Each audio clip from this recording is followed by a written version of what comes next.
translation. It does not matter that you are in the material world. You should always continuously hear the instruction and the messages given by me and always be absorbed in thought of me. For I am the super soul existing in the core of everyone's heart. Therefore, give up fruitive activities and worship me. Purport. When a devotee becomes materially very opulent, one should not think that he is enjoying the results of his fruitive activities. A devotee in this material world uses all material opulences for the service of the Lord, because he is planning how to serve the Lord with these opulences as advised by the Lord himself. Whatever material opulence is within his possessions, he is engaged to expand the glories and the service of the Lord. A devotee never performs any fruitive or ritualistic ceremony to enjoy the results of such karma. Rather, a devotee knows that karma kanda is meant for less intelligent men. Narottam Das Thakur says in his Prema Bhakti Chandrika, Karma kanda, jnana kanda, kevala vishvesha badhu. Both karma kanda and jnana kanda, fruitive activities and speculation by the Supreme Lord, are like the pots of poison. One who is attracted to the karma kanda or jnana kanda spoils his existence as a human being. Therefore, a devotee is never interested in karma kanda or jnana kanda, but is simply interested in favorable service to the Lord, anukulena krishnana shilanam, or cultivation of spiritual activities in devotional service. It does not matter that you are in the material world. You should always continuously hear the instructions and the messages given by me and always be absorbed in thought of me. For I am the super soul existing in the core of everyone's heart. Therefore give up your fruitive activities and worship me. Om Jnanatimarandasya Jnana Shalakaya Chakshurun Militan Yena Tasmai Shri Guruve Namaha. Shri Chaitanya Manobhistam Stapitam Jena Bhutale Svayam Rupa Kadamayam Dadati Swapadantikam. Nama Om Vishnu Padaya Krishna Prishtaya Bhutale Srimati Bhaktivedanta Swami Nitinamine. Namaste Saraswati Devi Gauravani Pracharine Nirvisesa Sunyavadi Pasachade Satarine. Jai Shri Krishna Chaitanya Prabhu Nityananda Shri Advaita Gadada Shivasadi Gaura Bhakta Vrindam. Hare Krishna Krishna Krishna Hare Hare, Hare Rama Rama Rama Hare Hare. So taking the permission from all the devotees, the senior devotees, I can say a little bit. Vanchakalpa trubhischa kripa sindhubhyeva cha patito nam pavanebhyo vaishnavebhyo namo namaha. So today is the appearance of Radha Kund. So I was thinking maybe you can divide the class in two. I can speak a little bit about the verse, and the last 10 minutes or so we can talk about Radha Kund. Then at about 8:30, then those who want to stay, we have some very nice verses by Raghunath Das Goswami glorifying Radha Kund. Those who want to go for breakfast can go for breakfast, depending where your attraction is. So once Srila Bhaktisiddhanta was in his room, and he heard some devotees arguing, shouting and screaming at each other. And he was wondering why the devotees were arguing. So then he went to find out where the arguing was coming from, and he went to the ashram. And he opened the door and he found two brahmacharis. They were arguing and shouting at each other. And as Bhaktisiddhanta opened the door, they were arguing. Then at the corner of their eye, they saw their own spiritual master standing there. And immediately they felt very, very embarrassed that they were arguing, and Bhaktisiddhanta came over there Immediately they offered obeisances and they felt very, very embarrassed. And Bhaktisiddhanta looked at his disciples and he said, actually, it is not your fault. It is my fault. Lord Chaitanya Mahaprabhu has stated that we should be tyagis. We should be renounced. We should not have material opulences. The general mood of Lord Chaitanya's disciples was that we don't have opulences. They never lived in temples. They lived very, very simply. But Bhaktisiddhanta, he created the Gaudiya Math, and we had the temples, and then he put the devotees, and then in doing so, naturally, opulence was there. And here it is stated that when we perform devotional service, opulence is going to come naturally. And according to how we see these opulences, we can get carried away, or we can use it in the service of the Lord. Opulence is a very, very powerful being. It can very, very, very easily draw you away from the actual goal of Krishna consciousness. We know the famous story.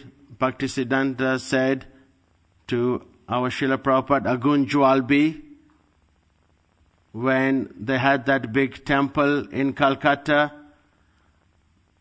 It was very, very opulent for that standard. In the 30s, the Calcutta temple was very, very opulent and was the envy of many, many other institutions.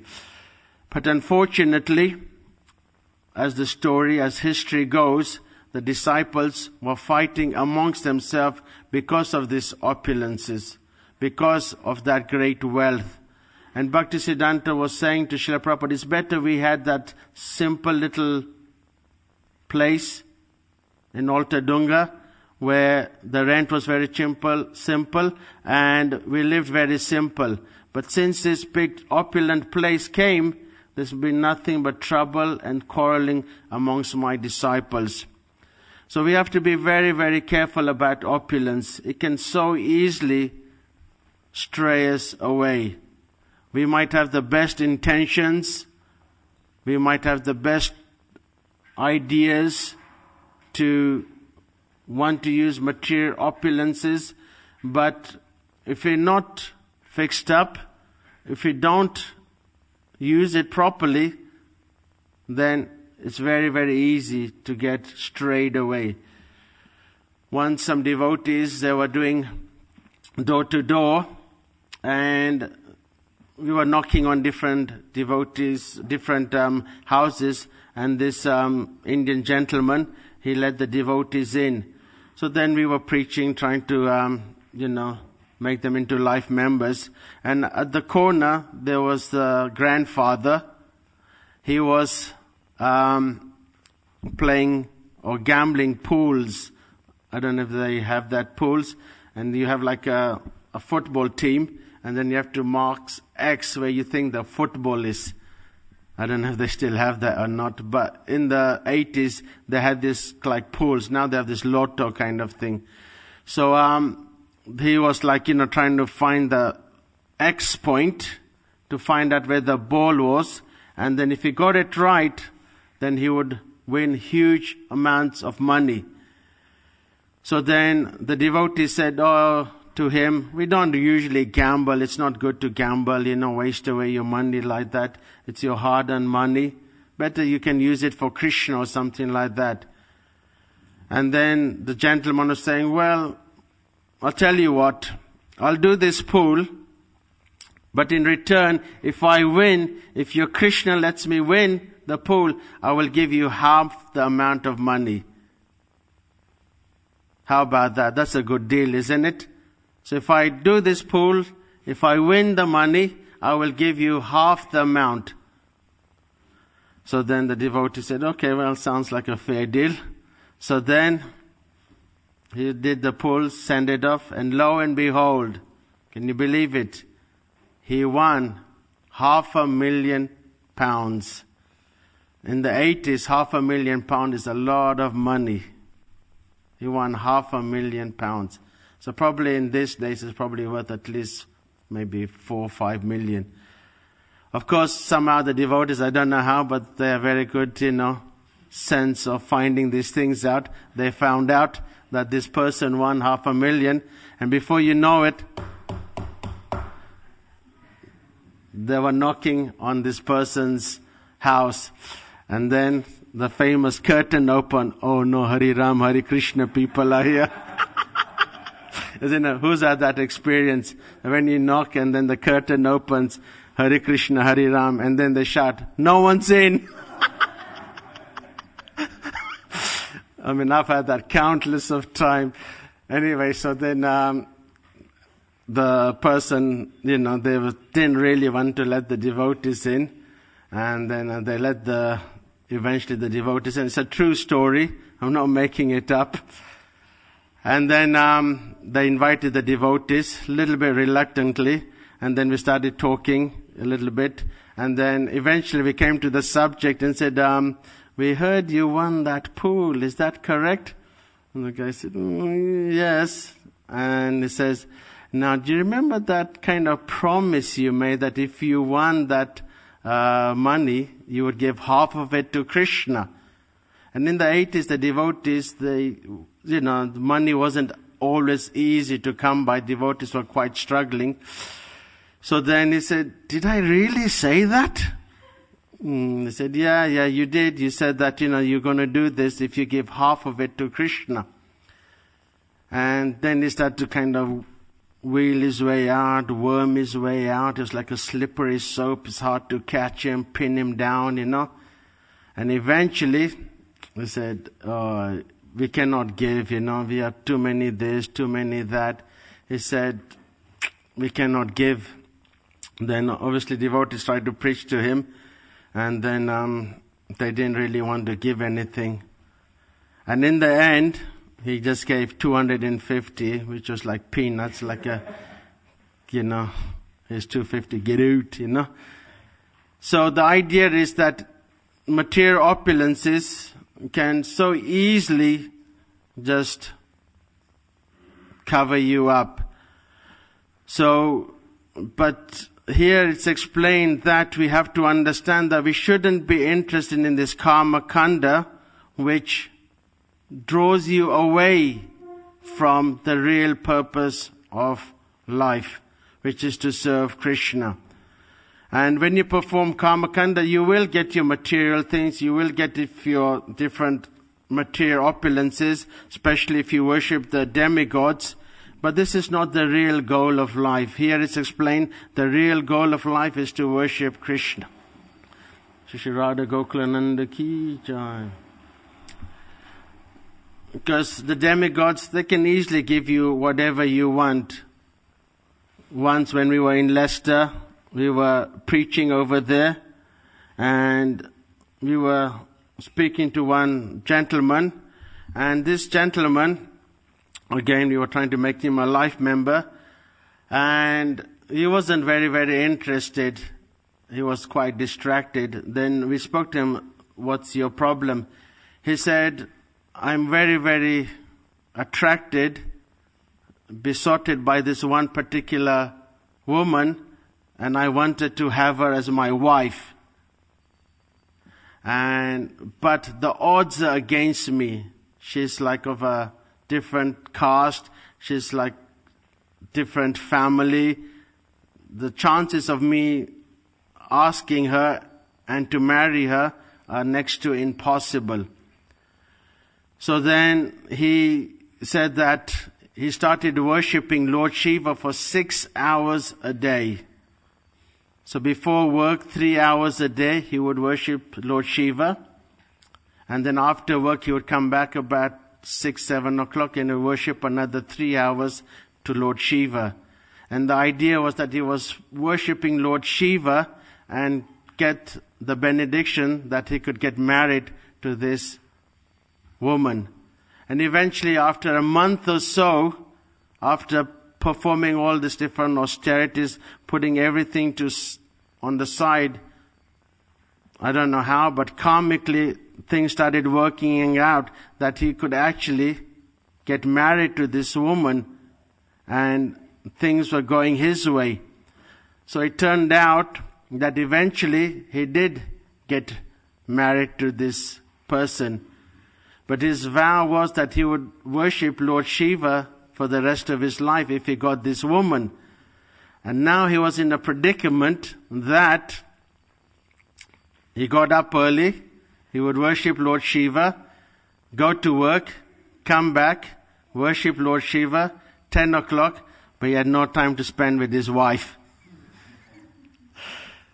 So, even though he got whatever he wanted, still at the end of the day, he was still caught up. He couldn't enjoy the fruits of his kind of whatever he wanted. But for devotees, we're not interested in this kind of things. Mukti, liberation, opulences, they fold their hands to the devotees who serve Lord Krishna. So the idea is that we're not interested in worshipping to get something opulent for us. We're not interested in getting anything for us. If something comes our way, then we'll accept it. Once Bhavananda was asking Srila Prabhupada that we want to create a big business so that we can try and use the opulences for the service of Krishna. And Prabhupada said, no, we don't want this. He says, if it'll come naturally, then we will accept it. But we will not make any separate endeavors for material opulences. And we have seen in the past when devotees have done that, they've gambled away Krishna's money, then they have lost it. So if it's to be, it'll come your way. If it's not to be, then we accept whatever we have in the service of the Lord. So we'll just speak a little bit about Radha Kund. Radha Kund, I think a lot of you have been there. Anyone who's not been to Radha Kund?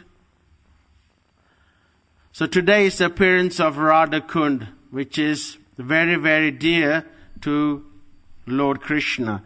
It is the personal bathing kund of Srimati Radhika.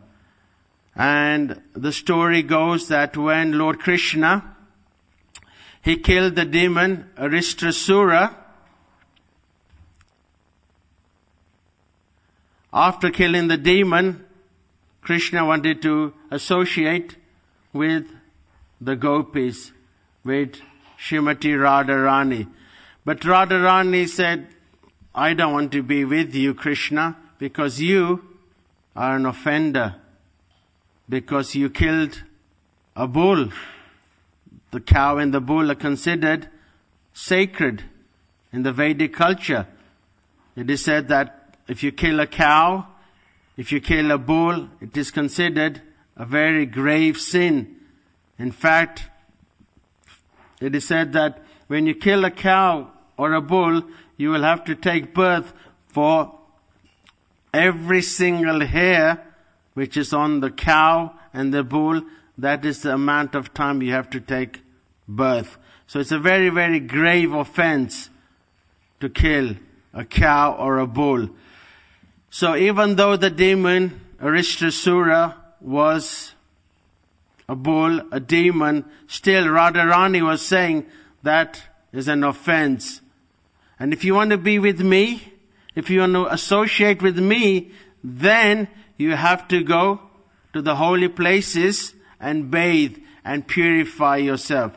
So if you go and bathe in these holy rivers, then you can purify yourself from this sinful activity of killing the bull. Krishna did not want to be separated from Srimati Radharani. He wanted to be with her. So then he was thinking, I don't want to travel to the different places. I will invite all the rivers, all the holy places here. So with his heel, he punched a hole by the foot of Govardhan, and he invited all the different holy Tirtha waters to come over, and Krishna bathed in there, and thus he purified himself seemingly, and then he approached Srimati Radharani. He said, I've done your bidding, I've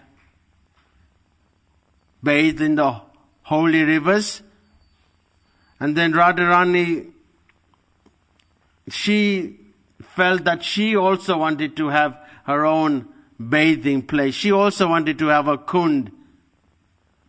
Krishna's was called Shama Kund. Then Srimati Radharani wanted her own. So then she got all her gopi friends together. They got the bangles, and they broke the bangles, and they started digging and digging and digging and wanting the holy rivers to come. No matter how much they dug and dug, still the water wasn't coming. And Krishna was there with the gopas, and he was laughing away. And Srimati Radharani and the gopis were getting very, very frustrated. Then finally they formed a little chain, and from Manasi Ganga they got all the water, and they started filling the hole that they made. So in this way, with the help of all the gopis, with the help by forming this chain, they got all the water from Manasi Ganga, and they filled up the little kund, and this became known as Radha Kund. So on this day, this is when this particular Leela, this pastime happens. And generally by the time the water all filled and everything like that, it was around midnight, and the devotees, they usually go at midnight, and that's when they usually take their dip, their bath in Radha Kund. So today, Indian type midnight, I don't know if anyone's been there. Anyone? You've probably been there, right? It's quite chaotic. There's tons and tons and tons of people, and there's so many people you can't hardly, you just stand there. You don't even have to move. The people just move you slowly to Radha Kund, And then by taking bath in there, the holy waters of Radha Kund is considered the most spiritual of all spiritual places. It is crème de la crème. It is the highest spiritual tirtha in this material creation. It is explained there in the Nectar of Instruction. When the devotees first went to India, when they went to Radha Kund, they started using it like a swimming pool. They jumped there, they started doing flips and somersaults and swimming it. And they thought, it's quite a nice swimming pool.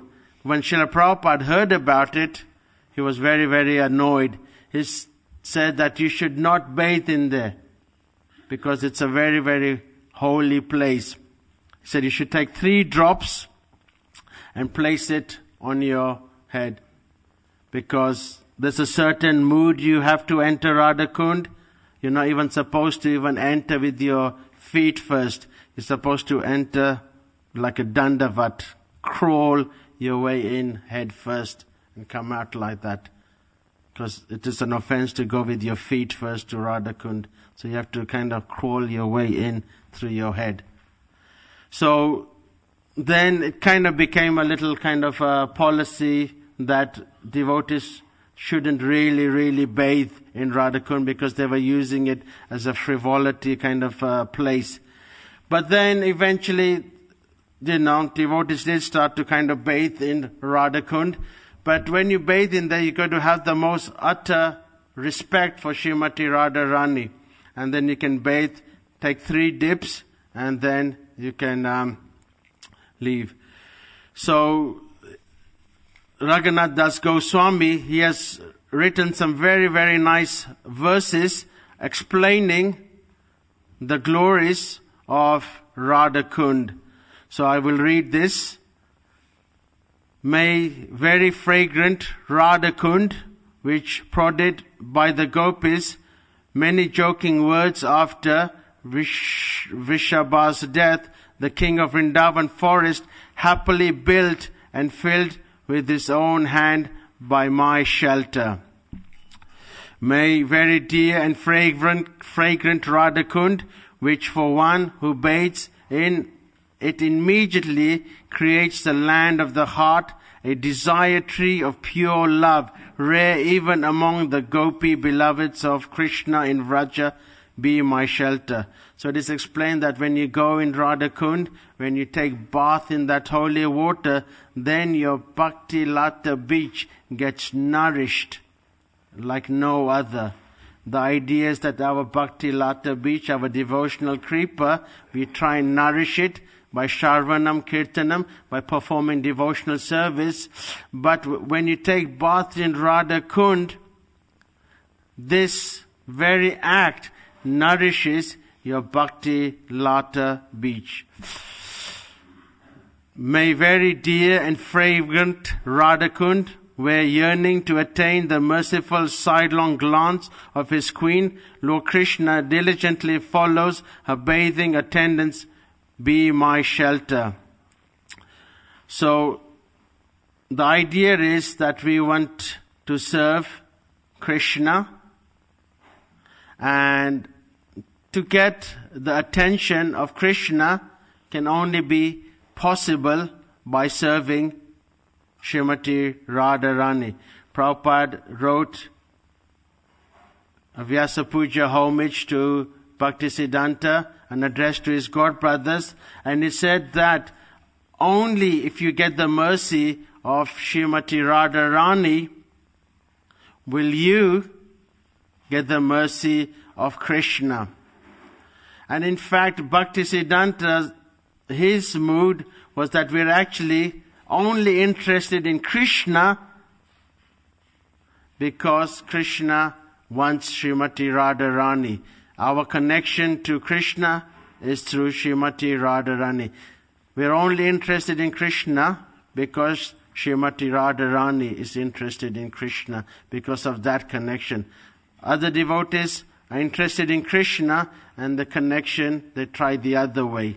Because Krishna is attracted to Radharani, but the mood of Bhaktisiddhanta is that we are attracted to Radharani, and because of that, we are attracted to Krishna.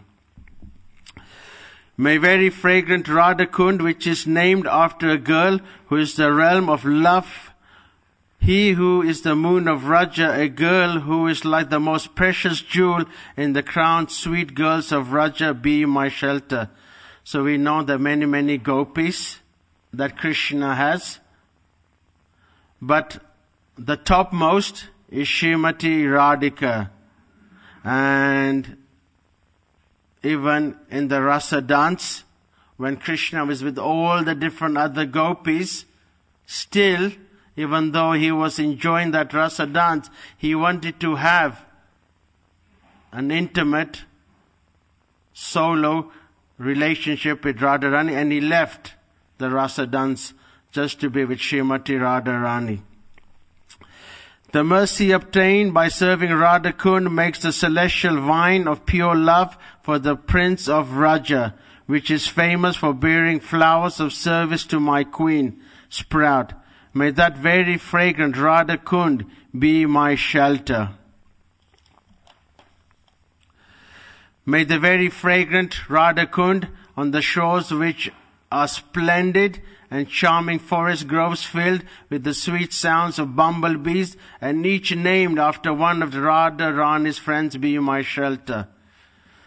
If you happen to go to Radha Kund, when it's not busy, when it's relatively peaceful, it's a very, very attractive place. You can just sit there, you can just chant there, you can hear the nice sounds of Vrindavan, and peacefully, if you chant there, you can feel the emotions of the chanting. You can feel the emotions of Krishna consciousness. And materially, even Radha Kund is very, very, very attractive place. May the very fragrant Radha Kund, on the shore of which, in a pleasant courtyard, Queen Radha and her friends sweetly joke with Lord Krishna, the moon of Raja be my shelter. So once Radha Kund and Shyama Kund were there, when they appeared, it was one of the central focal points for Radha and Krishna to meet. Constantly they would meet over there. They would bathe in there. They would enjoy different water sports. And they would converse in having laughter. May the very fragrant Radha Kund, where the passionate divine couple daily place their passionate friends in the charming lotus sacred scented water, be my shelter. To one who is completely dedicated to Queen Radha's service, who happily reads these 8 beautiful verses describing her lake, even in this present body, Lord Krishna shows his beloved as he happily embraces her. So if you get a chance today, if you can read these verses, if you meditate on Radha Kund, then we will get the favor of Krishna. And maybe some of you, I don't know, some people have some Radha Kund, then you can take a few drops on your head today, and in this way you can get the mercy of Radharani and Krishna. Okay, so we'll stop over here. Is there any questions or comments anybody wants to ask?